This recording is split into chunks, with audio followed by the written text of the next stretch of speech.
একদিন একটি মেয়ে জঙ্গলে ঘুরতে গিয়ে একটি ডিম পায় এবং ডিমের ওপরের অংশটা সরাতেই সেখানে থেকে একটা কুমিরের বাচ্চা বেরিয়ে আসে এবং সে দেখে খুব ভয় পায় এবং সে ভাবে সে এটাকে ফেলে দেবে, কিন্তু কুমিরের বাচ্চাটি তার আঙুলটা চেপে ধরেছিল। তো তার খুব মায়া হয় এবং সে ঠিক করে তাকে মানুষ করবে। সে তাকে বাড়িতে নিয়ে যায়, বাড়িতে নিয়ে গিয়ে তাকে প্রচুর আদর যত্ন করে। কিন্তু কুমিরটা এখনও প্রচুর ভয় পাচ্ছিল মানুষদের থেকে। সে যখনই তার গায়ে হাত বোলায় সে কুমিরের বাচ্চাটি পিছিয়ে যায়, কিন্তু বাড়ির সবার কুমিরের বাচ্চাটিকে খুব পছন্দ হয়। সে কুমিরের বাচ্চাটিকে জলে রাখে এবং জলে সে খেলতে শুরু করে, কিন্তু সে প্রচুর চিৎকার করে। তাই তাকে মাংসের একটা টুকরো দেওয়া হয়। সে মাংসের টুকরোটা পেয়ে খুব খুশি হয় এবং মাংসের টুকরোটা খেলতে শুরু করে এবং তাকে খেয়ে নেয়।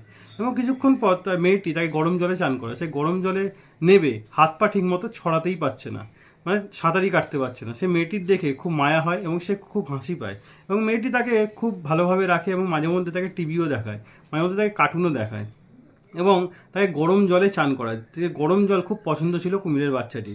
তো যতই গরম জল হোক সে খুব আনন্দের সঙ্গে সেখান থেকে চান করে এবং মেয়েটি যখন তার গায়ে একটু পালক বোলায় তখন সে খুব আনন্দের সঙ্গে সেটা মজা নেয় এবং মেয়েটি তাকে ব্রাশ দিয়ে পরিষ্কার করে দেয় এবং মেয়েটি তার জন্য একটি বড় জায়গা করেছিল জলের এবং সে সেখানে খেলতো এবং তার বল খুব পছন্দ ছিল। বল যখন সে মুখে নিয়ে আটকে যেত তখন মেয়েটির কাছে নিয়ে যেত, মেয়েটি সেই বলটি তার মুখ থেকে খুলে দিত।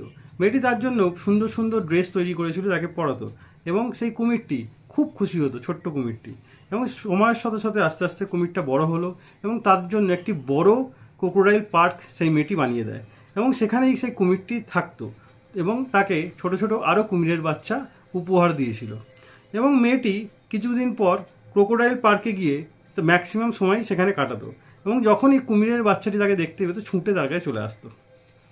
তো এই ভিডিওটি দেখে এটি বোঝা যায়, যতই হিংস্র প্রাণী হোক না কেন, আপনি যদি তাকে ভালোবাসা দেন সে আপনাকে কখনোই বিশ্বাসঘাতকতা করবে না এবং আপনি যখনই চাইবেন তখনই সে আপনার কাছে চলে আসবে।